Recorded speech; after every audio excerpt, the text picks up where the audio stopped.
Hi everyone, the channel Easy Lecture welcomes you. In this video we are going to discuss about the classification of system. Okay, before entering into the video, subscribe my channel Easy Lecture. Now let us go for further discussion. So here there is a mind map which indicates the classification of system. So the systems are classified as causal and non-causal system, linear and non-linear system, time variant and time invariant system, stable and unstable system. So these are the major classifications of system.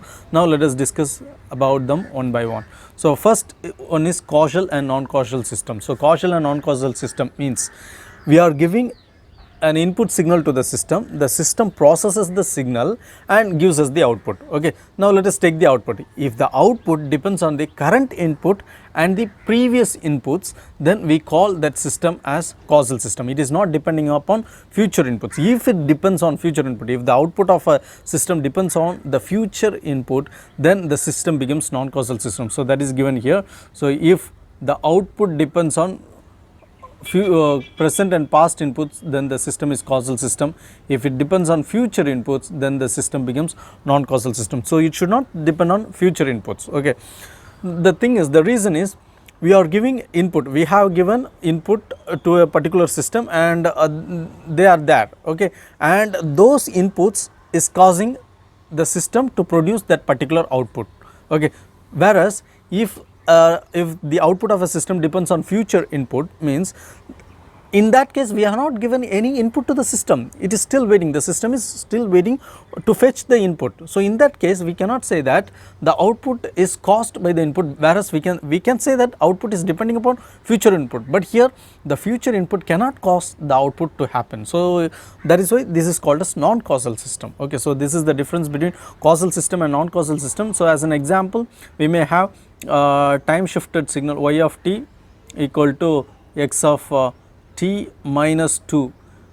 This is a causal system because the output y of t depends upon the past input x of t minus 2. If we have, instead of x of t minus 2, if we have x of t plus 2, then the case becomes the output is depending upon the future input, and in that case this becomes non-causal system. Okay, so this is the difference between causal system and non-causal system.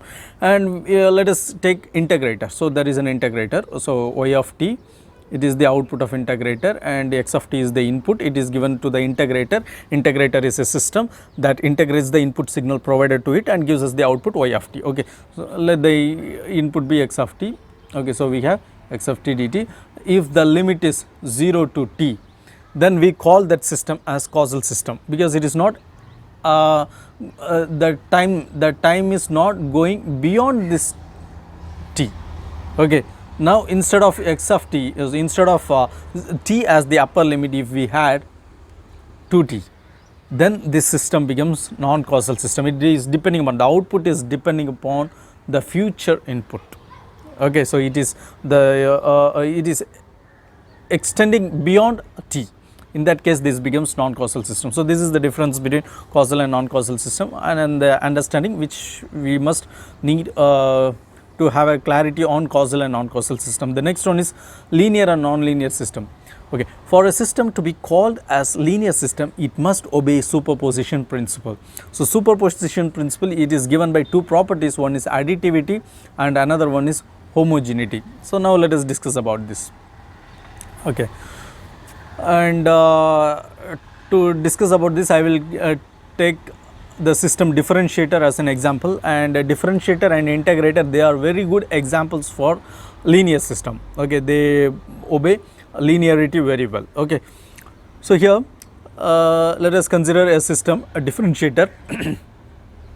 To this differentiator we are giving the input x of t. Okay, and we are getting the output y of t.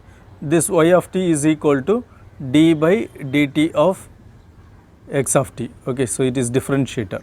So that is why it is we are getting the output like this. Okay, now let us speak about homogeneity.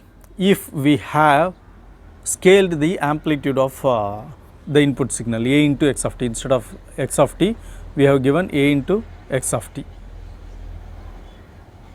Okay, So what will we be so the system has to process the signal. So how the process will take place? D by dt of a into x of t, and that becomes a into d by dt of x of t. So this is nothing but a into y of t. So now we can understand that if x of t is scaled by a factor, then y of t is also scaled by the same factor. The output is also scaled by the same factor. So we can come to the conclusion that differentiator is obeying homogeneity principle. So this is homogeneity principle. Now let us talk about additivity. If we let us consider a signal x1 of t, the same differentiator, it is given as input to the same differentiator, and the output will be getting d by dt of x1 of t, that is equal to y1 of t. Okay, and if we give x2 of t as the input, then the output will be getting d by dt of x2 of t, that is y2 of t. Okay, if we give the input as x1 of t plus x2 of t.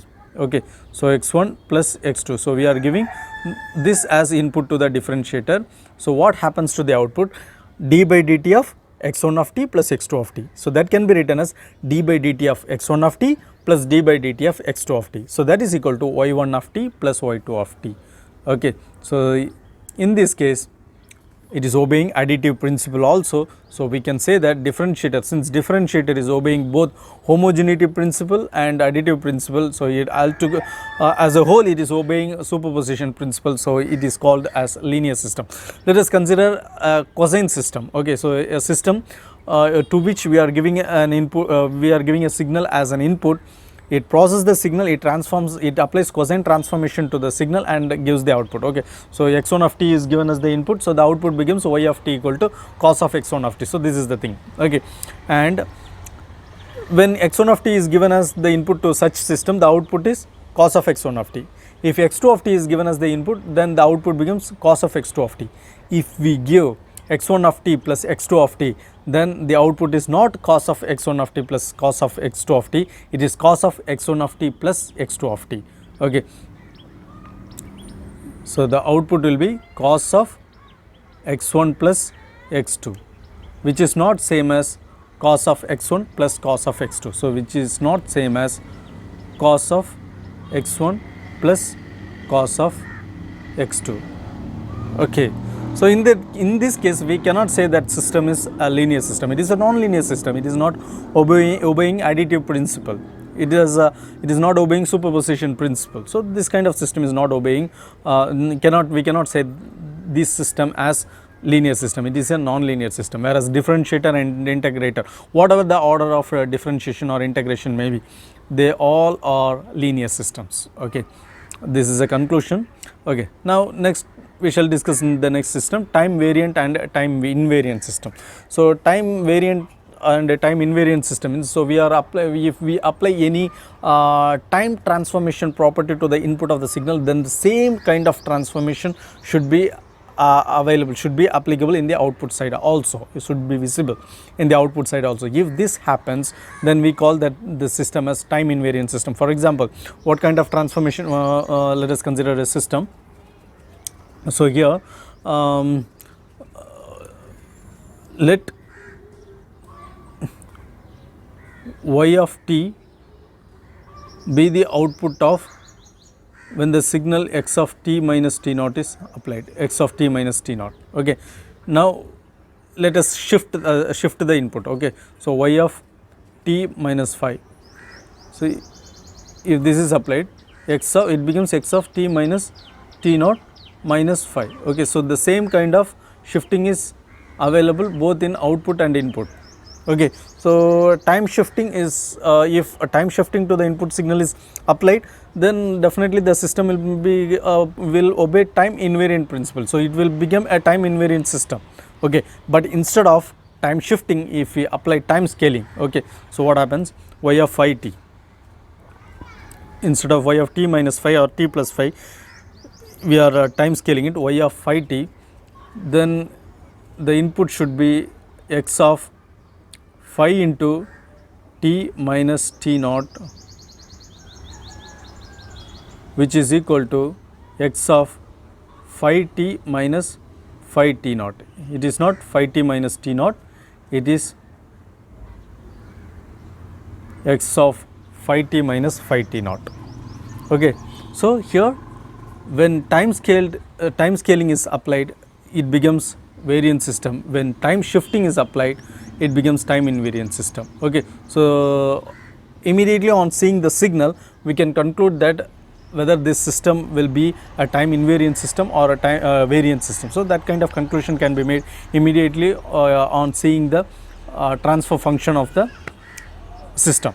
Okay, the next one is stable and unstable system. So stable and unstable system means if the input to the system is bounded and if the output of the system is also bounded, then we call that kind of system as stable system. If it is not, then we may say that system as unstable system. Okay, both the input and output should be bounded. Okay, let us take again an integrator. So there is an integrator, and to this integrator, if we give impulse response as input, the output is unit step signal. Okay, so bounded input is producing bounded output. If the input is u of t, then the output becomes r of t. Okay, if the input is unit step signal, then the output becomes ramp signal. For a ramp signal, for unit step signal, for t tends to infinity, the amplitude of the signal is going to be constant. It is a DC line. Whereas for ramp signal, if t tends to infinity, then the amplitude will tend to infinity. Okay, it will go on changing. So for ramp signal is an unbounded signal. It is an unbounded signal. Here the bounded input is producing bounded output. So we cannot say this integrator as a stable system. It is an unstable system. Okay, so it should obey, this should be obeyed for all the systems. Okay, so this is the case. And if a system is unstable, we may tend to bring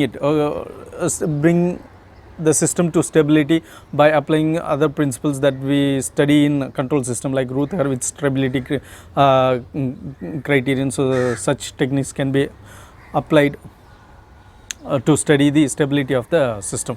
So this is regarding the major classification of the system. I hope you might have gained knowledge regarding the classification of the system and how to identify whether a system falls under which classification very easily. So if you have any doubt or any comments, please leave it in the comment box, and don't forget to subscribe my channel Easy Lecture. Share this video, comment on this video. Meet you again in another video. Until then, bye. Thank you.